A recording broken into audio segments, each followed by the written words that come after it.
ಶಿಡ್ಜು ಪಪ್ಪಿಗಳಿಗೆ feeding ಅನ್ನೋದು ಎಷ್ಟು important ಅಂತ ನಿಮ್ಮೆಲ್ಲರಿಗೂ ಗೊತ್ತಿರುತ್ತೆ. ಅದನ್ನ ತಿನ್ಸೋದೇ ಒಂದು ದೊಡ್ಡ ಸಾಹಸ ಆಗಿರುತ್ತೆ ನಿಮ್ಗೆ ಶಿಡ್ಜುಗಳ್ಗೆ. ಜೊತೆಗೆ ಈ ಶಿಡ್ಜುಗಳು ಒಂದು ಪಿಕ್ಕಿ ಈಟರ್ ಅಂತ ಇರ್ಬೋದು, ಹೊಟ್ಟೆ ಅಪ್ಸೆಟ್ ಆಗೋದಿರ್ಬೋದು, ಈ ತಿಂದಿದ ತಕ್ಷಣ ವಾಮಿಟ್ ಮಾಡೋದಾಗಿರ್ಬೋದು, ಮತ್ತೆ ಲೂಸ್ ಮೋಷನ್ ಇಷ್ಟೆಲ್ಲ ಪ್ರಾಬ್ಲಮ್ ಇಂದ ನೀವು ಓವರ್‌ಕಮ್ ಮಾಡ್ಬೇಕು ಅಂದ್ರೆ ನಾನ್ ಹೇಳೋವಂತ ಬ್ಯಾಲೆನ್ಸ್ಡ್ ಮೀಲ್‌ನ ಕೊಡ್ಬೇಕಾಗುತ್ತೆ. ಈ ಮೀಲ್ ಸಿಗ್ಬೇಕು ಅಂದ್ರೆ, ಈ ಮೀಲ್ ಚಾರ್ಟ್ ಸಿಗ್ಬೇಕು ಅಂದ್ರೆ ನೀವು ಈ ವಿಡಿಯೋನ ಕೊನೆವರೆಗೂ ನೋಡ್ಬೇಕು. ಜೊತೆಗೆ ಈ ವಿಡಿಯೋಯಿಂದ ನಿಮ್ಗೆ ಯಾವ ಏಜ್‌ಗೆ ಎಷ್ಟು ಟೈಮ್ ಊಟ ಹಾಕ್ಬೇಕು, ಹೇಗ್ ಊಟ ಹಾಕ್ಬೇಕು, ಏನ್ ಊಟ ಹಾಕ್ಬೇಕು, ಇಷ್ಟೆಲ್ಲ ಗೊತ್ತಾಗ್ಬೇಕು ಅಂದ್ರೆ ನಮ್ಮ ಯುವ ಪ್ರಪಂಚನ ಸಬ್ಸ್ಕ್ರೈಬ್ ಮಾಡ್ಕೊಳ್ಳಿ ಮೊದ್ಲು. ಜೊತೆಗೆ ನೀವೇನಾದ್ರೂ ಫಸ್ಟ್ ಟೈಮ್ ವಿಸಿಟ್ ಮಾಡ್ತಾ ಇದ್ರೆ ಈ ಚಾನೆಲ್‌ನ ನಿಮ್ ಫ್ರೆಂಡ್ಸ್‌ಗೂ ಸಜೆಸ್ಟ್ ಮಾಡಿ. ಈಗ ಬನ್ನಿ ಈ ವಿಡಿಯೋನ ಸ್ಟಾರ್ಟ್ ಮಾಡೋಣ. ಮೊದಲು ಈ ಶಿಡ್ಜು ಪಪ್ಪಿಗಳ್ನ ಅರ್ಥ ಮಾಡ್ಕೊಳ್ಳೋಣ. ಯಾವ ತರ ಅಂತಂದ್ರೆ ಶಿಡ್ಜು ಪಪ್ಪಿಗಳು ನೀವೇನ್ ನೋಡ್ತಾ ಇದೀರಾ ಈ ಹಸ್ಕಿ ಜರ್ಮನ್ ಶೆಫರ್ಡ್ ತರ ಹೊಟ್ಟೆ ದಪ್ಪಗಿರಲ್ಲ. ಏನಾಗಿರುತ್ತೆ ಚಿಕ್ಕದಾಗಿರುತ್ತೆ. ಯಾಕಂದ್ರೆ ಚಿಕ್ಕ ಬ್ರೀಡು. ಸೊ ಅವುಗಳ್ದು ಮೆಟಾಬಾಲಿಸಮ್ ರೇಟ್ ಅನ್ನೋದು ಜಾಸ್ತಿ ಇರುತ್ತೆ. ಅಂದ್ರೆ ಡೈಜೆಷನ್ ಆಗೋಂಥ ರೇಟು. ಬಟ್ ಹೊಟ್ಟೆ ಅನ್ನೋದು ಚಿಕ್ಕದಾಗಿರೋದ್ರಿಂದ ನಾವು ಕೊಡೋಂಥ ಊಟ ಫ್ರೀಕ್ವೆಂಟ್ ಆಗಿ ಕೊಡ್ತಾ ಇರಬೇಕು. ಸೊ ನೀವು ಯಾವಾಗ ಫ್ರೀಕ್ವೆಂಟ್ ಆಗಿ ಊಟ ಕೊಡ್ತಾ ಇರ್ತೀರಾ ಅದರಲ್ಲೂ ಬ್ಯಾಲೆನ್ಸ್ಡ್ ಆಗಿ ಕೊಡ್ತಾ ಇರ್ತೀರಾ ಆಗ ಬೋನ್ ಡೆವಲಪ್ಮೆಂಟ್ ಆಗಿರ್ಬೋದು, ಬ್ರೈನ್ ಡೆವಲಪ್ಮೆಂಟ್ ಆಗಿರ್ಬೋದು, ಸ್ಕಿನ್ ಡೆವಲಪ್ಮೆಂಟ್ ಆಗಿರ್ಬೋದು, ಕೋಡ್ ಡೆವಲಪ್ಮೆಂಟ್ ಆಗಿರ್ಬೋದು, ಡೈಜೆಷನ್ ಡೆವಲಪ್ಮೆಂಟ್ ಆಗಿರ್ಬೋದು. ಇಷ್ಟು ಕೂಡ ಬ್ಯಾಲೆನ್ಸ್ಡ್ ಆಗಿ ಕಂಪ್ಲೀಟ್ ಆಗಿರುತ್ತೆ. ನೀವು ಯಾವಾಗ ರಾಂಗ್ ಫುಡ್ ಕೊಡ್ತಾ ಇರ್ತೀರಾ ಇಷ್ಟು ನಾನು ಹೇಳಿದ ಅಷ್ಟೂನು ಕೂಡ ಹೋಗ್ತಾ ಇರುತ್ತೆ. ಜೊತೆಗೆ ಲೂಸ್ ಮೋಷನ್ ಆಗಿರ್ಬೋದು, ಹೊಟ್ಟೆ ಅಪ್ಸೆಟ್ ಆಗೋದಿರ್ಬೋದು, ವೀಕ್ ಬೋನ್ ಆಗಿರ್ಬೋದು, ಸಣ್ಣಗ್ ಬಿದ್ರು ಸಾಕು ಕೈ ಕಾಲು ಮುರ್ಕೊಳೋ ತರ ಆಗಿರ್ತವೆ. ಇಲ್ಲಾಂದ್ರೆ ಯಾವಾಗ್ಲೂ ರ್ಯಾಷಸ್ ಬಂದು ಕೆರ್ಕೊಂತಾನೆ ಇರ್ತವೆ. ಇಲ್ಲಾಂದ್ರೆ ಸ್ಕಿನ್ ಅಲರ್ಜಿಗಳು ಆಗ್ತಾ ಇರ್ತವೆ. ಸೊ ಇದರಿಂದ ಓವರ್‌ಕಮ್ ಮಾಡ್ಬೇಕಂದ್ರೆ ನೀವು ಒಂದೊಂದ್ ಸ್ವಲ್ಪ ಊಟನ ಚೇಂಜ್ ಮಾಡ್ಬೇಕಾಗುತ್ತೆ. ಇಲ್ಲಾಂದ್ರೆ ಕೊಡೋ ಟೈಮ್‌ನ ಚೇಂಜ್ ಮಾಡ್ಬೇಕಾಗುತ್ತೆ. ಎಷ್ಟೋ ಜನ ಒಂದೇ ಮೀಲ್‌ನ ಕೊಡ್ತಾ ಇರ್ತೀರಾ. ಅದು ಅವುಗಳ್ಗೂ ಬೋರ್ ಆಗಿರುತ್ತೆ. ಜೊತೆಗೆ ನಿಮ್ಗಳ್ಗೂ ಬೋರ್ ಆಗಿರುತ್ತೆ. ಈಗ ನಾನು ನಿಮ್ಗೆ ಹೇಳ್ತೀನಿ. ಆ ರೀತಿ ಮಾಡ್ಕೊಂಡು ಹೋದ್ರೆ ಸಾಕು. ನಿಮ್ ನಾಯಿಗಳ್ನ ನೀವು ಇನ್ನೂ ಬೆಟರ್ ಆಗಿ ನೋಡ್ಬೋದು. ಇನ್ನು 20-30 ಡೇಸ್ ಒಳಗಡೆಯಿಂದಾನೇ ನೀವು ಚೇಂಜಸ್‌ನ ಕಾಣ್ಬೋದು ಅಂತ ಹೇಳ್ತೀನಿ. ಜೊತೆಗೆ ಈಗ ಯಾವ್ಯಾವ ಏಜ್‌ಗೆ ಎಷ್ಟೆಷ್ಟು ಫುಡ್ಡು, ಏನ್ ಕೊಡ್ಬೇಕು, ಎಷ್ಟು ಗ್ರಾಮ್ ಕೊಡ್ಬೇಕು ಅಂತ ಹೇಳ್ತೀನಿ ಬನ್ನಿ. ಈಗ ನಿಮ್ಮ ಹತ್ರ ಒಂದು 45 ಡೇಸ್ ಇಂದ 90 ಡೇಸ್ ಒಳಗಡೆ ಇರೋಂಥ ಪಪ್ಪಿ ಏನಾದ್ರು ಇದ್ರೆ ನೀವು ಈಗ ಒಂದ್ ದಿನಕ್ಕೆ ನೀವು 4-5 ಟೈಮ್ಸ್ ಫೀಡ್ ಮಾಡ್ಬೇಕಾಗುತ್ತೆ. ಎಷ್ಟು ಫೀಡ್ ಮಾಡ್ಬೇಕು ಅಂತ ಕೇಳೋದಾದ್ರೆ 20-30 ಗ್ರಾಮ್ ಕೊಡ್ಬೇಕಾಗುತ್ತೆ. ಈಗ ತಾನೇ ಅವ್ರ ಅಮ್ಮನ ಹಾಲನ್ನ ಬಿಟ್ಟಿರೋದ್ರಿಂದ ನೀವೇನ್ ಮಾಡ್ಬೇಕು ಸ್ವಲ್ಪ ಸಾಲಿಡ್ ಸಬ್ಸ್ಟೆನ್ಸ್‌ನ ಕಮ್ಮಿ ಮಾಡಿ ಸ್ವಲ್ಪ ಚೂರೇ ಚೂರು ಒಂದ್ ಸ್ವಲ್ಪ ಲೈಟ್ ಫುಡ್‌ನ ಕೊಡೋಕೆ ಸ್ಟಾರ್ಟ್ ಮಾಡ್ಬೇಕಾಗುತ್ತೆ. ಏನ್ ಕೊಡ್ಬೇಕು ಸ್ಟಾರ್ಟರ್ ಫುಡ್ ಅಂತ ಬರ್ತಾ ಇರ್ತವೆ. ಸೊ ಅದನ್ನ ನೀವು ಒಂದು ವಾರ್ಮ್ ವಾಟರಲ್ಲಿ ಸೋಕ್ ಮಾಡಿ ಕೊಡಬೇಕಾಗುತ್ತೆ. ಸೊ ನೀವು ವಾರ್ಮ್ ವಾಟರಲ್ಲಿ ಸೋಕ್ ಮಾಡಿದಾಗ ಸ್ವಲ್ಪ ಜಾಸ್ತಿನೇ ಆಗುತ್ತೆ ಕ್ವಾಂಟಿಟಿ ನೋಡ್ಕೊಂಡು ಕೊಡಿ. ಒಂದು ದಿನಕ್ಕೆ ನೀವು ಅಪ್ರಾಕ್ಸಿಮೇಟ್ ಅಂದ್ರೆ 20-30 ಗ್ರಾಮ್ಸ್ ಅಂದ್ರೆ ಒಂದು 4 ಟೈಮ್ಸ್ ಅಂದ್ರೂ 120-130 ಗ್ರಾಮ್ ಕೊಡಬೇಕಾಗುತ್ತೆ ಊಟ. ಸೊ ನೆಕ್ಸ್ಟು 3 ಮಂತ್ಸಿಂದ 6 ಮಂತ್ ಆಗಿರೋಂಥ ಪಪ್ಪೀಸ್‌ಗಳಿಗೆ ಎಷ್ಟು ಕೊಡಬೇಕು. ಈಗ ತಾನೇ ಅವುಗಳ್ದು ಬಾಡಿ ಡೆವಲಪ್ಮೆಂಟ್ ಆಗ್ತಾ ಬರುತ್ತೆ. ಮತ್ತೆ ಟೀತ್‌ಗಳು ಡೆವಲಪ್ಮೆಂಟ್ ಆಗ್ತಾ ಬರುತ್ತೆ. ಸೊ ನೀವು ಏನ್ ಮಾಡಬೇಕು 30-50 ಗ್ರಾಮ್‌ಗೆ ಚೇಂಜ್ ಮಾಡ್ಕೊಂಡ್ ಬರ್ಬೇಕಾಗುತ್ತೆ. ಒಂದು ದಿನಕ್ಕೆ 4ರಿಂದ 3 ಟೈಮ್ ಅಷ್ಟೇ. 3ರಿಂದ 4 ಟೈಮ್ ಕೊಡ್ಕೊಂಡು ಬನ್ನಿ. ಅದರಲ್ಲೂನು ಏನ್ ಕೊಡಬೇಕು ಅಂದ್ರೆ ಈಗ ಒಂದ್ ಸ್ವಲ್ಪ ಸಾಲಿಡ್ ಸಬ್ಸ್ಟೆನ್ಸ್‌ನ ಚೇಂಜ್ ಮಾಡ್ಕೊಂಡು ಬನ್ನಿ. ಅಂದ್ರೆ ಈಗ ಪೆಡಿಗ್ರಿನ ಹಂಗೆ ಕೊಡೋದಾಗಿರ್ಬೋದು, ಸೋಕ್ ಮಾಡ್ಕೊಂಡು ಕೊಡ್ತಾ ಇರ್ಬೋದು. ಈಗ ಒಂದೊಂದೇ ಅಪ್ರೋಚ್ ಮಾಡ್ಕೊಂಡು ಚೇಂಜಸ್ ಮಾಡ್ಕೊಂಡ್ ಬರ್ಬೇಕು ನೀವು ಗ್ರಾಡ್ಯುಯಲ್ ಆಗಿ. ಸ್ವಲ್ಪ ಚಿಕನ್ ಆಗಿರ್ಬೋದು, ಸಣ್ಣ ಸಣ್ಣ ಪೀಸ್‌ನ ಕೊಡ್ತಾ ಇರೋದಾಗಿರ್ಬೋದು, ಜೊತೆಗೆ ಸಪ್ಲಿಮೆಂಟ್ಸ್‌ಗಳು, ಬೋನ್ ಡೆವಲಪ್ಮೆಂಟ್ ಆಗಿರ್ಬೋದು, ಕೋಟಿಂಗ್ ಆಗಿರ್ಬೋದು, ಜೊತೆಗೆ ಮಲ್ಟಿವಿಟಮಿನ್ ಇಮ್ಯೂನ್ ಸಿಸ್ಟಮ್ ಆಗಿರ್ಬೋದು, ಇಷ್ಟನ್ನು ಕೊಟ್ಕೊಂಡು ನೀವು ಬರ್ಬೇಕಾಗುತ್ತೆ. ಈಗ ನೆಕ್ಸ್ಟು ನಮ್ಮ ಜೂನಿಯರ್ ಫೇಸ್ ಅಂತ ಏನಂತೀವಿ 6-12 ಮಂತ್. ಈ ಟೈಮಲ್ಲಿ ನಾವು ಎಷ್ಟು ಕೊಡ್ಬೇಕಪ್ಪ ಊಟ ಅಂತಂದ್ರೆ ಒಂದು 2 ಟೈಮ್ಸ್ ಕೊಟ್ರೆ ಸಾಕಾಗುತ್ತೆ. ಬೇಸ್ಡ್ ಆನ್ ಅಂದ್ರೆ 50-70 ಗ್ರಾಮ್ ಕೊಡಬೇಕು. ಅದು ವೆಯ್ಟ್ ಪ್ರಕಾರ. ಈಗ ಓವರ್ ವೆಯ್ಟ್ ಆಗಿದ್ರೆ ಸ್ವಲ್ಪ ಕಮ್ಮಿ ಮಾಡ್ಕೊಂಡು ಬನ್ನಿ. ಅಂದ್ರೆ ಆದಷ್ಟು ಓವರ್ ವೆಯ್ಟ್ ಆಗಿರಲ್ಲ. ಏನಕ್ಕೆ ಅಂತಂದ್ರೆ ಎಷ್ಟೋ ಶಿಡ್ಸುಗಳು ಊಟ ಮಾಡದೇ ಇಲ್ದಿರೋ ತರ ಆಗ್ಬಿಟ್ಟಿರುತ್ತೆ. ಸೊ ಒಂದು 50-70 ಗ್ರಾಮ್ಸ್ ಕೊಟ್ಕೊಂಡು ಬಂದ್ರೆ ಸಾಕಾಗುತ್ತೆ. ಒನ್ ಡೇಗೆ ಎಷ್ಟಾಗುತ್ತೆ ಅಂದ್ರೆ ಒಂದು 120-140 ಗ್ರಾಮ್ಸ್ ಆಗುತ್ತೆ. ಸೊ ನೀವ್ ಈ ತರ ಮಾಡೋದ್ರಿಂದ ಈ ಫುಡ್ ಟ್ರಾನ್ಸಿಷನ್ ಅನ್ನೋದು ಚೇಂಜ್ ಆಗ್ತಾ ಹೋಗ್ತಾ ಇರುತ್ತೆ. ಈಗ ನೀವೇನ್ ಮಾಡ್ಬೇಕು ಒಂದ್ ಮೀಲು ನೀವು ಪೆಡಿಗ್ರಿ ಕೊಡ್ತೀರಾ, ಕಿಬಲ್ಸ್ ಕೊಡ್ತೀರಾ, ಇಲ್ಲಾಂದ್ರೆ ಹೋಮ್ ಮೇಡ್ ಫುಡ್ ಕೊಡ್ತೀರಾ, ಪ್ರತಿಯೊಂದು ಈ ಫೇಸ್ ಅಲ್ಲಿ ಡಿವೈಡ್ ಮಾಡ್ಕೊಂಡು ಬನ್ನಿ. ಡಿಪೆಂಡ್ ಮಾಡ್ಕೊ ಹೋಮ್ ಮೇಡ್ ಫುಡ್ ಕೊಡ್ಬೇಕಾ, ಕಿಬಲ್ಸ್ ಕೊಡ್ಬೇಕಾ ಅಂತ ನಮ್ನ ಕೇಳೋದಾದ್ರೆ ಹೋಮ್ ಮೇಡ್ ಫುಡ್ಡೇ ಬೆಟರ್ ಅಂತ ಹೇಳ್ತೀವಿ. ಜೊತೆಗೆ ಈಗ 1+ ಇಯರ್ ಅಂದ್ರೆ 1 ಇಯರ್ ಮೇಲಾಗಿರೋಂಥ ಅಡಲ್ಟ್ ಡಾಗ್‌ಗಳಿಗೆ ನೋಡೋದಾದ್ರೆ 60-90 ಗ್ರಾಮ್ ಕೊಡ್ಬೇಕಾಗುತ್ತೆ. ಅದಕ್ಕೂ ಕೂಡ ವೆಯ್ಟ್ ಮ್ಯಾನೇಜ್ಮೆಂಟ್ ಅಂತ ಇರುತ್ತೆ. ಸೊ ನೀವ್ ಎಷ್ಟು ಕೊಡ್ತೀರಾ ಅನ್ನೋದು ಕೂಡ ಡಿಪೆಂಡ್ ಆಗುತ್ತೆ.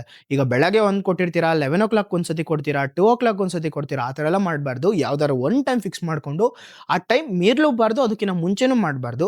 ಆ ಟೈಮಲ್ಲಿ ಕೊಟ್ಕೊಂಡು ಬಂದ್ರೆ ಅವಗೂ ಕೂಡ ಕರೆಕ್ಟ್ ಟೈಮ್ ಅನ್ನೋದು ಗೊತ್ತಾಗುತ್ತೆ. ಈಗ ನಮ್ಗೆ ಹೆಂಗೆ 10ಇಂದ 4 ವರೆಗೂ ಸ್ಕೂಲ್ ಇಟ್ಟಿರ್ತಾರೋ ನಮ್ಮ ಮೈಂಡಲ್ಲಿ ಆಗ್ಲೇ ಫಿಕ್ಸ್ ಆಗೋಗಿರ್ತೀವಿ. 4 ಗಂಟೆ ಬೆಲ್ ಹೊಡೆದಿದ ತಕ್ಷಣ ಮನೆಗೆ ಹೋಗ್ಬೇಕು ಅಂತ. ಸೊ ಅವುಗಳಿಗೂ ಅಷ್ಟೇನೆ 4 ಗಂಟೆ ಅಂತ ಅವಕ್ಕೆ ಗೊತ್ತಾಗಲ್ಲ. ಬಟ್ ಆ ಟೈಮ್ ಬಂದಾಗ ಅವು ರಿಯಾಕ್ಟ್ ಮಾಡ್ತಾ ಇರ್ತವೆ ಫುಡ್ಡಿಗೋಸ್ಕರ. ಸೊ ನೀವು ಈ ಫುಡ್‌ನ ಈ ತರ ಮೇಂಟೈನ್ ಮಾಡ್ಕೊಂಡ್ ಬಂದ್ರೆ ಒಂದು ಹೆಲ್ತಿ ಪಪ್ಪಿನ ನೀವು ರೈಸ್ ಮಾಡ್ಬೋದು. ಈಗ ಒಂದು ಇಂಪಾರ್ಟೆಂಟ್ ನೋಟ್ ಹೇಳ್ತೀನಿ. ಏನಂತಂದ್ರೆ, ಈ ಶಿಟ್ಸುಗಳು ಒಂದು ಕ್ಲೆವರ್ ಬ್ರೀಡ್ ಆಗಿರೋದ್ರಿಂದ, ನೀವೇನಾದ್ರೂ ಒಂದು ಐಸ್ ಕ್ರೀಮ್ ಕೊಡೋದಾಗಿರ್ಲಿ, ಫ್ರೀಸ್ ಆಗಿರೋ ಐಟಮ್ಸ್ ಕೊಡೋದಾಗಿರ್ಲಿ, ಅವಕ್ಕೆ ಸ್ಟಿಕ್ ಆನ್ ಆಗ್ಬಿಡ್ತವೆ. ಮತ್ತೆ ಕಂಪ್ಲೀಟಾಗಿ ಚಿಕನ್ ಕೊಟ್ರೆ ಚಿಕನ್‌ಗೆ ಕಂಪ್ಲೀಟ್‌ಲಿ ಇದಾಗ್ಬಿಡುತ್ತೆ, ಸ್ಟಿಕ್ ಆನ್ ಆಗ್ಬಿಡುತ್ತೆ. ಸೊ, ನೀವು ಚೇಂಜ್ ಮಾಡ್ತಾ ಇರ್ಬೇಕು ಆಲ್ಟರ್ನೇಟಿವ್ ಆಗಿ. ಸೊ, ಯಾವತ್ತೂ ಕೂಡ ತುಂಬಾ ಫ್ರೀಸ್ ಆಗಿರೋಂಥದ್ನ ಕೊಡಕ್ ಹೋಗ್ಬೇಡಿ. ಮತ್ತೆ ಅವು ಏನ್ ಹಠ ಮಾಡ್ತಾವೋ ಅದನ್ನ ಮಾತ್ರ ಕೊಟ್ಟು ಇದ್ ಮಾಡಕ್ ಹೋಗ್ಬೇಡಿ, ಪೆಟ್ ಮಾಡಕ್ ಹೋಗ್ಬೇಡಿ. ಈಗ ನೆಕ್ಸ್ಟ್ ಪಾರ್ಟ್ ಬಂದು ನಿಮ್ ಶಿಟ್ಸುಗಳ್ಗೆ ಏನ್ ಕೊಡ್ಬೇಕು? ಈಗ ನೀವು ಹೋಮ್ ಮೇಡ್ ಫುಡ್‌ನ ಮಾಡಕ್ಕೆ ಆಗಲ್ಲ. ನಾವು ಕಂಪ್ಲೀಟ್‌ಲಿ ಕಿಬ್ಬಲ್ಸ್‌ನೇ ಕೊಡ್ತೀವಿ ಅಂತಂದೋರ್ಗೆ, ಕಂಪ್ಲೀಟ್‌ಲಿ ಆ ಬಜೆಟ್ ಫ್ರೆಂಡ್ಲಿ ಆಗಿರ್ಬೋದು, ಹೈ ಬಜೆಟ್ ಆಗಿರ್ಬೋದು. ಇಷ್ಟು ಕೂಡ ಕವರ್ ಮಾಡ್ತೀನಿ ಈ ವಿಡಿಯೋದಲ್ಲಿ. ಏನಂತಂದ್ರೆ ಫಸ್ಟ್ ನೀವು ಸ್ಟಾರ್ಟರ್ ಫುಡ್ಡಿಂದ ನೀವು ಕಂಪ್ಲೀಟ್‌ಲಿ ಹೋಗ್ತೀರಾ ಅಂತಂದ್ರೆ, ರಾಯಲ್ ಕೆನಿನ್ ಶಿಟ್ಜು ಪಪ್ಪಿ ಅಂತಾನೆ ಬರುತ್ತೆ ಸಪ್ರೇಟು. ಇಲ್ಲಾಂದ್ರೆ ಎನ್‌ಎನ್-ಡಿ ಬರುತ್ತೆ. ಅದರಲ್ಲೂ ಪಂಪ್ಕಿನ್ ಮತ್ತೆ ಲ್ಯಾಂಬ್ ಅನ್ನೋದು ತುಂಬಾನೇ ಚೆನ್ನಾಗಿರುತ್ತೆ. ಜೊತೆಗೆ ಒಂದು ಚೆನ್ನಾಗಿರೋ ಬಜೆಟ್ ಫ್ರೆಂಡ್ಲಿ ಬೇಕು ಅಂದ್ರೆ ನಿಮ್ಗೆ ರೂಲ್ಸ್ ಫೋಕಸ್ ಅಂತ ಬರುತ್ತೆ. ನೀವು ಯಾವತ್ತು ಚೂಸ್ ಮಾಡ್ತೀರಾ ಅಂದ್ರೆ ಬೇರೆ ಬ್ರ್ಯಾಂಡು ಕೂಡ ಚೂಸ್ ಮಾಡ್ಕೊಳ್ಳಿ. ಇದು ಯಾವ್ದು ಪ್ರಮೋಷನ್ ಅಲ್ಲ. ಬಟ್ ಮೇಂಟೈನ್ ಏನಾದ್ರು ಮಾಡ್ತೀರಾ ಅಂದ್ರೆ 22-28% ಅನ್ನೋದು ಪ್ರೋಟೀನ್ ಇರ್ಬೇಕಾಗುತ್ತೆ. ಸೊ ನೀವು ಈ ತರ ಏನಾದ್ರು ಚೂಸ್ ಮಾಡ್ತೀರಾ ಅಂತಂದ್ರೆ ಒಂದು ಒಳ್ಳೆ ಕಿಬಲ್ಸ್‌ನ ನೀವು ಚೂಸ್ ಮಾಡ್ದಂಗೆ ಯಾವತ್ತೂ ಅಷ್ಟೇನೆ ಕೈಗೆ ಹಾಕೊಂಡು ಸ್ವಲ್ಪ ಸ್ಯಾಂಪಲ್ ಪ್ಯಾಕ್ ಕೇಳಿ ಯಾವುದೇ ಅಂಗಡಿಲಾದ್ರೂನು ಒಂದು ಸ್ಯಾಂಪಲ್ ಪ್ಯಾಕ್ ಕೊಟ್ಟಾದ್ಮೇಲೆ ಅದನ್ನ ಸ್ವಲ್ಪ ಈ ತರ ಮಾಡಿದ್ರೆ ಮಾಯಿಸ್ಟ್ ಆಗುತ್ತೆ ನಿಮ್ ಕೈ ಮೇಲೆ. ಅಂದ್ರೆ ಆಯಿಲ್‌ಗಳು. ಈ ತರ ಇದ್ದು ನೋಡ್ಕೊಂಡು ಜೊತೆಗೆ BHA ಮತ್ತೆ BHT ಅನ್ನೋದು ಕಂಪ್ಲೀಟ್ ಆಗಿ ಬ್ಯಾನ್ ಆಗಿದೆ. ಸೊ ಅದನ್ನು ಕೂಡ ಚೆಕ್ ಮಾಡ್ಕೊಳ್ಳಿ. ಎಷ್ಟು ಕ್ರೂಡ್ ಪ್ರೋಟೀನ್ ಇದೆ, ಫ್ಯಾಟ್ ಇದೆ ಅನ್ನೋದೆಲ್ಲ ಕಂಪ್ಯಾರಿಸನ್ ಮಾಡಿ ತಗೊಳ್ಳಿ. ನಾನು ಹೇಳ್ತೀನಿ ಇಲ್ಲ ಬೇರೆಯವ್ರು ಯಾರೋ ಹೇಳ್ತಾರೆ ಅಂತ ಅನ್ಬಿಟ್ಟು ಅದ್ರ ಮೇಲೆ ಸ್ಟಿಕ್ ಆನ್ ಆಗಕ್ ಹೋಗ್ಬೇಡಿ. ನೆಕ್ಸ್ಟು ಒಂದು ಹೋಮ್ ಮೇಡ್ ಫುಡ್ ಕೊಡ್ತೀರಾ ಅಂತಂದ್ರೆ ಅದು ಯಾವಾಗ್ಲೂ ಬ್ಯಾಲೆನ್ಸ್ಡ್ ಆಗಿರ್ಬೇಕು ಮತ್ತೆ ಐಡಿಯಲ್ ಆಗಿರ್ಬೇಕು. ನೀವು ಇಮ್ಮಿಡಿಯೇಟ್ ಆಗಿ ಚೇಂಜ್ ಮಾಡ್ತೀರಾ ಅಂತಂದ್ರೆ ಸ್ವಲ್ಪ ಕೊಟ್ಕೊಂಡು ಚೇಂಜ್ ಮಾಡ್ಬೇಕಾಗುತ್ತೆ. ಸಡನ್ ಆಗಿ ಯಾವ್ದು ಚೇಂಜ್ ಮಾಡಕ್ ಹೋಗ್ಬೇಡಿ. ಇವಾಗ ಕಿಬ್ಬಲ್ಸ್ ಇಂದ ಹೋಮ್ ಮೇಡ್ ಫುಡ್‌ಗೆ ಬರ್ತೀರಾ ಅಂದ್ರೆ ಸ್ವಲ್ಪ ಕಿಬ್ಬಲ್ಸ್‌ನ ಒಂದ್ ಸ್ವಲ್ಪ ಮಿಕ್ಸಿಲಿ ಹಾಕೊಂಡು ಪೌಡರ್ ಮಾಡ್ಕೊಂಡು ಹೋಮ್ ಮೇಡ್ ಫುಡ್ ಮಾಡಿರೋದ್ರ ಮೇಲೆ ಒಂದ್ ಸ್ವಲ್ಪ ಟಾಪಿಂಗ್ಸ್ ತರ ಹಾಕ್ಬಿಟ್ಟು ಕೊಡ್ಬೇಕಾಗುತ್ತೆ. ಗ್ರಾಡ್ಯುಯಲಿ ಚೇಂಜ್ ಮಾಡ್ಬೇಕಾಗುತ್ತೆ. ನೀವು ಈಗ ಯಾವುದೇ ಕಿಬ್ಬಲ್ಸ್ ತಗೊಳ್ಳಿ ಹಿಂದೆಗಡೆ ಫೀಡಿಂಗ್ ಚಾರ್ಟ್ ಅಲ್ಲಿ ನಿಮಗೆ ಕೊಟ್ಟಿರ್ತಾರೆ. 30% ಆಡ್ ಮಾಡಿ, 50% ಆಡ್ ಮಾಡಿ, 75% ಆಡ್ ಮಾಡಿ, 100% ಆಮೇಲೆ ಆಡ್ ಮಾಡಿ ಗ್ರಾಡ್ಯುಯಲ್ ಆಗಿ ಅಂತ ಅಂತಾರೆ. ಫಸ್ಟ್ ನಾವು ಮನೇಲಿ ಏನಾದ್ರು ಹೋಮ್ ಮೇಡ್ ಫುಡ್ ಮಾಡ್ತೀವಿ ಅಂದ್ರೆ ಫಸ್ಟು ಪ್ರೋಟೀನ್ಸು, ಕಾರ್ಬೋಹೈಡ್ರೇಟ್ಸು ಮತ್ತೆ ವೆಜಿಟಬಲ್ಸ್ ಇಷ್ಟನ್ನ ಚೂಸ್ ಮಾಡ್ಕೊಬೇಕು. ಎಷ್ಟು ಪರ್ಸೆಂಟ್ ಚೂಸ್ ಮಾಡ್ಕೊಬೇಕು? 40% ಅನ್ನೋದು ಪ್ರೋಟೀನ್‌ನ ಚೂಸ್ ಮಾಡ್ಬೇಕಾಗುತ್ತೆ. 30% ಅನ್ನೋದು ಕಾರ್ಬೋಹೈಡ್ರೇಟ್ಸು. ಇನ್ 30% ಅನ್ನೋದು ವೆಜಿಟಬಲ್ಸು. ಫಸ್ಟು ಪ್ರೋಟೀನ್ ಅನ್ನೋದು ಯಾವ್ಯಾವ ಸೋರ್ಸ್ ಅಂತ ನಿಮ್ಮ ಮೈಂಡಲ್ಲಿ ಆಲ್ರೆಡಿ ಇರುತ್ತೆ. Chicken, egg, fish. ಇಷ್ಟರಿಂದ ನೀವು ಮೇನ್ ಪ್ರೋಟೀನ್ ಸಿಸ್ಟಮ್‌ನ ಎತ್ಕೊಬಹುದು. ಜೊತೆಗೆ ಕಾರ್ಬೋಹೈಡ್ರೇಟ್ಸು ಓಟ್ಸ್ ಆಗಿರ್ಬೋದು, ರೈಸ್ ಆಗಿರ್ಬೋದು, ಮತ್ತೆ ಸ್ವೀಟ್ ಪೊಟೇಟೊ. ಇಷ್ಟರಿಂದ ನೀವು ಕಾರ್ಬೋಹೈಡ್ರೇಟ್ಸ್‌ನ ಎತ್ಕೊಬಹುದು. ಜೊತೆಗೆ ವೆಜಿಟಬಲ್ಸ್ ಅನ್ನೋದಾಗಿದ್ರೆ ಕ್ಯಾರೆಟ್ ಆಗಿರ್ಬೋದು, ಬೀನ್ಸ್ ಆಗಿರ್ಬೋದು, ಜೊತೆಗೆ ಸ್ವೀಟ್ ಪೊಟೇಟೊ ಆಗಿರ್ಬೋದು, ಪಂಪ್ಕಿನ್ ಆಗಿರ್ಬೋದು. ಇಷ್ಟೆಲ್ಲ ನೀವು ಈ ವೆಜಿಟಬಲ್ಸ್ ಅಲ್ಲಿ ಎತ್ಕೊಬಹುದು. ಇಷ್ಟನ್ನು ಯೂಸ್ ಮಾಡ್ಕೊಂಡು ನೀವು ಒಂದು ಹೋಮ್ ಮೇಡ್ ಫುಡ್‌ನ ಪೇಸ್ಟ್‌ನ ರೆಡಿ ಮಾಡ್ಕೊಂಡು ನೀವು ಯೂಸ್ ಮಾಡ್ಕೊಂಡು ಹೋಗ್ತಾ ಇರ್ಬೋದು. ಇಲ್ಲಾಂದ್ರೆ ವೆಟ್ ಫುಡ್ ಕೊಡಬೇಕಾಗುತ್ತೆ ಒಂದೊಂದು ದಿನ. ಏನಕ್ಕೆ ಅಂದ್ರೆ ಒಂದೊಂದು ಪಿಕ್ಕಿ ಈಟರ್ಸ್ ಆಗಿರುತ್ತೆ. ಈ ವೆಟ್ ಫುಡ್ ಅನ್ನೋದು ಅಂಗಡಿಲಿ ಸಿಗುತ್ತೆ. ಚಂಕ್ಸ್ ಅನ್ನೋದು ಆ ತರ ಈ ತರ ಏನೇನೋ ಸಿಗ್ತಾ ಇರುತ್ತೆ. ಸೊ ನೀವು ಇದನ್ನ ಕೊಟ್ಟು ಡೈಲಿ ರೂಢಿ ಮಾಡಕ್ ಹೋಗ್ಬೇಡಿ. ವಾರಕ್ಕೆ ಒಂದ್ಸತಿನೋ 15 ದಿನಕ್ಕೆ ಒಂದ್ಸತಿನೋ ನಾವ್ ಹೆಂಗ್ ಚಿಕನ್ ಅದು ಇದು ತಿಂತಿರ್ತೀವೋ ಮನೇಲಿ. ಸೊ ಆ ಟೈಮಲ್ಲಿ ಅವಕ್ಕೂ ಕೂಡ ಒಂದ್ ಸ್ವಲ್ಪ ಬೇಜಾರಾಗಬಾರ್ದು ಅನ್ನೋದು ರೋಟೀನ್‌ನ ಚೇಂಜ್ ಮಾಡ್ಬೇಕಾಗುತ್ತೆ. ವಾರಕ್ಕೊಂದ್ಸತಿ ಈ ತರ ಅಡಿಷನಲ್ ಆಗಿ ಗ್ರೇವೀಸ್ ಆಗಿರ್ಬೋದು, ವೆಟ್ ಗ್ರೇವೀಸ್ ಆಗಿರ್ಬೋದು ಕೊಡ್ತಾ ಹೋಗಿ. ಈಗ ಮೇನ್ ಆಗಿ ಯಾವ್ಯಾವ ಫುಡ್‌ನ ನಾವು ಅವಾಯ್ಡ್ ಮಾಡ್ಬೇಕು, ಕೊಡಬಾರ್ದು ಅಂತ ಕೇಳೋದಾದ್ರೆ ಮಿಲ್ಕು, ಚಾಕ್ಲೇಟು, ರೆಸಿನ್ಸು, ಗ್ರೇಪ್ಸು ಈ ತರ ಹಲವಾರಿದೆ. ನಾವು ತುಂಬಾ ವಿಡಿಯೋಸ್ ಮಾಡಿದೀವಿ ಅದ್ರ ಬಗ್ಗೆನು, ಶಾರ್ಟ್ಸ್ ಮಾಡಿದೀವಿ. ನೋಡ್ಕೊಂಡು ಬನ್ನಿ ಯಾವ್ಯಾವ ಕೊಡಬಾರ್ದು ಅಂತ. ಜೊತೆಗೆ ಎಷ್ಟೊಂದಿದೆ ಅವಕಾಡೋ ಫ್ರೂಟ್ ಆಗಿರ್ಬೋದು, ಆಪಲ್‌ದು ಸೀಡ್ಸ್ ಆಗಿರ್ಬೋದು, ಮತ್ತೆ ಬೋನ್ಸು. ಬೋನ್ಸ್ ಅಂದ್ರೆ ರಾನು ಅಲ್ಲ, ಫುಲ್ ಬಾಯಿಲ್ಡು ಅಲ್ಲ. ಮಧ್ಯದಲ್ಲಿ ನೀವೇನ್ ಬೇಯಿಸ್ತೀರಾ ಒಂದ್ 2-3 ವಿಷಲ್ ಬೇಯಿಸಿ ಮುರ್ದಿದ ತಕ್ಷಣ ಶಾರ್ಪ್ ಎಡ್ಜಸ್ ಬರುತ್ತೆ. ಅದೇನಂತೀವಿ ಸ್ಪ್ಲಿಂಟರ್ಸ್ ಅಂತೀವಿ. ಈ ಸ್ಪ್ಲಿಂಟರ್ಸ್ ಅನ್ನೋದು ಯಾವಾಗ ತಿನ್ನುತ್ತೋ ಗಂಟ್ಲು ಕುಯ್ಕೊಂಡೋಗೋಗಿರ್ಬೋದು, ಥ್ರೋಟ್ ಆಗಿರ್ಬೋದು, ಇಂಟೆಸ್ಟೈನ್ಸ್ ಆಗಿರ್ಬೋದು ಇಷ್ಟು ಕೂಡ ಡ್ಯಾಮೇಜ್ ಆಗಿ ಅಲ್ಸರ್‌ನ ಕ್ರಿಯೇಟ್ ಮಾಡಕ್ ಸ್ಟಾರ್ಟ್ ಮಾಡುತ್ತೆ. ಸೊ ಇಷ್ಟನ್ನು ನೀವು ಅವಾಯ್ಡ್ ಮಾಡ್ಕೊಂಡು ಬನ್ನಿ.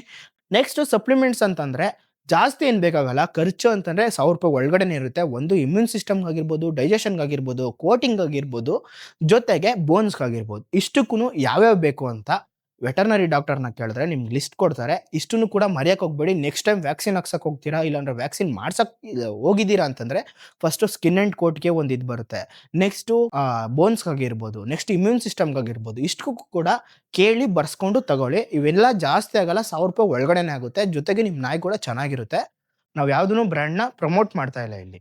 ಮತ್ತೆ ವೆಟರ್ನರಿ ಡಾಕ್ಟರ್ ಸಜೆಷನ್ ಇಲ್ದಂಗೆ ನಾವ್ ಹೇಳಿದ್ ಯಾವ್ದು ಕೂಡ ಕೇಳಕ್ ಹೋಗ್ಬೇಡಿ. ಈಗ ಕಂಪ್ಲೀಟ್ಲಿ ಕಿಬ್ಬಲ್ಸ್ ಮತ್ತೆ ಹೋಮ್ ಮೇಡ್ ಫುಡ್‌ನ ಕಾಂಬಿನೇಷನ್‌ನಲ್ಲಿ ಹಾಕ್ತೀವಿ. ಯಾವ್ಯಾವ ಟೈಮ್‌ಗೆ ಏನೇನ್ ಹಾಕ್ಬೇಕು ಅಂದ್ರೆ ಬೆಳಗ್ಗೆ ಹಾಕೋದಾದ್ರೆ ನೀವು ಕಿಬ್ಬಲ್ಸು ಬೆಸ್ಟ್ ಆಗಿರುತ್ತೆ. ಮತ್ತೆ ಮಧ್ಯಾಹ್ನ ಹಾಕೋದಾಗಿದ್ರೆ ಹೋಮ್ ಮೇಡ್ ಫುಡ್ಡು ಬೆಸ್ಟ್ ಆಗಿರುತ್ತೆ. ಹೆಂಗೆ ಅಂದ್ರೆ ಹೆವಿ ಆಗಿರೋದ್ರಿಂದ ಒಂದು 6-7 ಅವರ್ಸ್ ನೀವು ಕೊಡ್ತೀರಾ ಡೈಜೆಷನ್ ಆಗೋಕ್ಕೆ. ಕಿಬ್ಬಲ್ಸ್ ಆಗಿದ್ರೆ ನೈಟು ಮತ್ತೆ ಬೆಳಗ್ಗೆ ಕೊಟ್ರೆ ಬೆಟರು. ಜೊತೆಗೆ ಇವೆಲ್ಲ ಆಗಿ ಒಂದು 3 ದಿನಕ್ಕೆ ಒಂದ್ಸತಿ ಮ್ಯಾಂಗೋ ಆಗಿರ್ಬೋದು, ಬನಾನಾ ಆಗಿರ್ಬೋದು ಈ ತರ ಫ್ರೂಟ್ಸ್‌ಗಳ್ನ ಕೊಡ್ತಾ ಇರಿ. ಮತ್ತೆ ರೋಟಿನ ಚೇಂಜ್ ಮಾಡ್ತಾ ಇರಿ. ಸ್ವಲ್ಪ ಒಂದು 1 ಸ್ಪೂನ್ ಇಲ್ಲ 2 ಸ್ಪೂನು ಬಟರ್ ಮಿಲ್ಕ್ ಅಂದ್ರೆ ಮಜ್ಜಿಗೆನ ಕೊಡ್ತಾ ಇರ್ಬೇಕು. ಜೊತೆಗೆ ಕರ್ಡ್ ರೈಸ್ ಅನ್ನೋದು ಮಿಸ್ ಮಾಡಕ್ಕೆ ಹೋಗ್ಬೇಡಿ. ವೀಕ್ಲಿ ಒಂದು 3 ಟು 4 ಟೈಮ್ಸ್ ಇದಕ್ಕೆ ಇನ್ಕ್ಲೂಡ್ ಮಾಡ್ಕೊಳ್ಳಿ. ಜೊತೆಗೆ ಮೊಸರು ಅನ್ನೋದು ಜಾಸ್ತಿ ಇರಲಿ. ಮತ್ತೆ ಪ್ರೋಬಯೋಟಿಕ್ಸ್ ಅನ್ನೋದು ಜಾಸ್ತಿ ಇದ್ರೇನೆ ಡೈಜೆಷನ್‌ಗೆ ಹೆಲ್ಪ್ ಆಗೋದು. ಅದು ಮೈಂಡಲ್ಲಿ ಇಟ್ಕೊಂಡು ಮೊಸರನ್ನ ಕೊಡೋದಾಗಿರ್ಲಿ, ಗಟ್ ಪೌಡರ್ಸ್‌ನ ಕೊಡೋದಾಗಿರ್ಲಿ, ಮೈಂಡಲ್ಲಿ ಇಟ್ಕೊಂಡು ಇದೊಂದು ಪ್ರೋಬಯೋಟಿಕ್ಸ್‌ನ ರಿಚ್ ಮಾಡ್ತಾ ಇರ್ರಿ. ಈಗ ಮೇನ್ ಆಗಿ ಇಷ್ಟೆಲ್ಲ ನೋಡಿದ್ರಲ್ಲ, ಈ ತರ ನೀವೇನಾದ್ರೂ ಹ್ಯಾಬಿಟೇಟ್ ಮಾಡ್ಕೊಂಡ್ ಬರ್ತೀರಾ ಅಂತಂದ್ರೆ, ನಿಮ್ ನಾಯಿಗಳಿಗೆ ಊಟ ಹಾಕೋದು, ಫೀಡಿಂಗ್ ಹ್ಯಾಬಿಟ್ ಮಾಡ್ಕೊಂಡ್ ಬರ್ತೀರಾ ಅಂದ್ರೆ ಏನೇನ್ ಕ್ರಿಯೇಟ್ ಆಗುತ್ತೆ ಅಂದ್ರೆ, ಈಗ ಬೆಳಗ್ಗೆ ಒಂದ್ ಟೈಮು, ಮಧ್ಯಾಹ್ನ ಒಂದ್ ಟೈಮ್, ರಾತ್ರಿ ಒಂದ್ ಟೈಮ್ ಈ ತರ ಫಿಕ್ಸ್ ಮಾಡೋದ್ರಿಂದ ಅವಕ್ಕೂ ಕೂಡ ಹೊಟ್ಟೆ ಹಸಿವು ಅನ್ನೋದು ಜಾಸ್ತಿ ಆಗುತ್ತೆ. ಅಂದ್ರೆ ಅಪಿಟೇಟ್ ಅನ್ನೋದು ಜಾಸ್ತಿ ಆಗುತ್ತೆ. ನೆಕ್ಸ್ಟು ಒಂದು ಸ್ಲೋ ಫೀಡಿಂಗ್ ಆಗಿದ್ರೆ ಸ್ಲೋ ಫೀಡಿಂಗ್ ಬೌಲ್ಸ್‌ಗಳು ಬರ್ತಾ ಇರುತ್ತೆ. ಸೊ ಅದನ್ನ ನೀವು ಯೂಸ್ ಮಾಡ್ತಾ ಇರಬೇಕು. ಜೊತೆಗೆ ಯಾವುದೇ ಬೌಲ್ಸ್ ಯೂಸ್ ಮಾಡಿ ದಿನಕ್ಕೆ ಒಂದ್ಸತಿ ವಾಶ್ ಮಾಡ್ದಿಲ್ದಂಗೆ ಮತ್ತೆ ಯೂಸ್ ಮಾಡಕ್ ಹೋಗ್ಬೇಡಿ. ಮತ್ತೆ ಆಚೆ ಇಟ್ಟು ಊಟನ ಹಾಕಕ್ ಹೋಗ್ಬೇಡಿ. ಏನಕ್ಕೆ ಅಂದ್ರೆ ಲೆಪ್ಟೋಸ್ಪೈರೋಸಿಸ್ ಅನ್ನೋದು ತುಂಬಾ ಬೇಗ ಹರಡುತ್ತೆ. ಜೊತೆಗೆ ಇದು ಝೂನೋಟಿಕ್ ಆಗಿರೋದ್ರಿಂದ ನಮಗೂ ಕೂಡ ಬರುತ್ತೆ. ಜೊತೆಗೆ ಫ್ರೆಶ್ ವಾಟರು, ಯಾವಾಗಲೂ ಕೂಡ ಫ್ರೆಶ್ ವಾಟರ್ ಅನ್ನೋದು ಬೇಕಾಗಿರುತ್ತೆ. ಯಾವಾಗ ಕೆರಿತಾ ಇರುತ್ತೋ ಅವಾಗೆಲ್ಲ ಕೂದಲು ಬೀಳ್ತಾ ಇರುತ್ತೆ. ನೀವು ಗಮನ ಇಕ್ತಾ ಇರಬೇಕು. ಏನಕ್ಕೆ ಅಂದರೆ ಅದೇನಾದರೂ ಕುಡಿತಾ ಇದ್ರೆ ಏರ್ ಬಾಲ್ ಅನ್ನೋದು ಕ್ರಿಯೇಟ್ ಆಗುತ್ತೆ. ಸೊ ನೀವು ಅವಾಗವಾಗ ಈ ಫ್ರೆಶ್ ವಾಟರ್ ಅನ್ನೋದನ್ನ ಕ್ಲೀನ್ ಮಾಡ್ಕೊಂಡು ಹೊಸ್ದಾಗೆ ಇಡಬೇಕಾಗುತ್ತೆ. ಜೊತೆಗೆ ನೀವು ಊಟ ಇಡ್ತೀರಾ ಅಂತಂದರೆ ಸ್ವಲ್ಪ ತಲೆ ಮುಟ್ಟೋದಾಗಿರಲಿ, ಬಾಲ ಮುಟ್ಟೋದಾಗಿರಲಿ, ಇವೆಲ್ಲ ಮಾಡಿದಾಗ ಸೋಷಿಯಲೈಸ್ ಅನ್ನೋದು ಕ್ರಿಯೇಟ್ ಆಗುತ್ತೆ. ಇಷ್ಟು ಗೊತ್ತಾಗಲಿಲ್ಲ ಅಂದರೆ ನಮ್ಮ ಇನ್ಸ್ಟಾಗ್ರಾಮ್ ಫಾಲೋ ಮಾಡಿ. ಅದರಲ್ಲಿ ನಿಮ್ಗೆ ಕಂಪ್ಲೀಟ್ಲಿ ಟಿಪ್ಸ್ ಅನ್ನೋದು ಕಂಪ್ಲೀಟಾಗಿ ಸಿಗುತ್ತೆ. ಜೊತೆಗೆ ಈ ವಿಡಿಯೋ ನಿಮ್ಗೆ ನೋಡಿದ್ರಲ್ಲ, ನೀವೇನಾದರೂ ಶಿಡ್ಜು ಪಪ್ಪಿನ ಸಾಕಿದರೆ ಈ ಟ್ರಿಕ್ನ ಟ್ರೈ ಮಾಡ್ತೀರೋ ಇಲ್ವೋ ಅಂತ ಕಮೆಂಟ್ ಮಾಡಿ. ಜೊತೆಗೆ ನೀವು ಎಷ್ಟು ಟೈಮ್ ಊಟ ಹಾಕ್ತಿದ್ರಿ, ಈಗ ಎಷ್ಟು ಟೈಮ್ ಊಟ ಹಾಕಬೇಕು ಅಂತ ನಾನು ಹೇಳಿದ್ದೀನಿ, ಮತ್ತು ಏಜ್ ಏನು ಅಂತ ಕಮೆಂಟ್ ಮಾಡಿ. ಇದೇ ರೀತಿ ಹೆಚ್ಚಿನ ಟಿಪ್ಸ್ಗಾಗಿ ನಮ್ಮ ಯುವ ಪ್ರಪಂಚನ ಸಬ್ಸ್ಕ್ರೈಬ್ ಮಾಡ್ಕೊಳ್ಳಿ. ಜೊತೆಗೆ ನಿಮ್ಮ ಪೆಟ್ಸ್ ಹಾಕಿರುವಂಥ ಫ್ರೆಂಡ್ಸ್ಗೂ ಶೇರ್ ಮಾಡೋದು ಮಾತ್ರ ಮರಿಬೇಡಿ.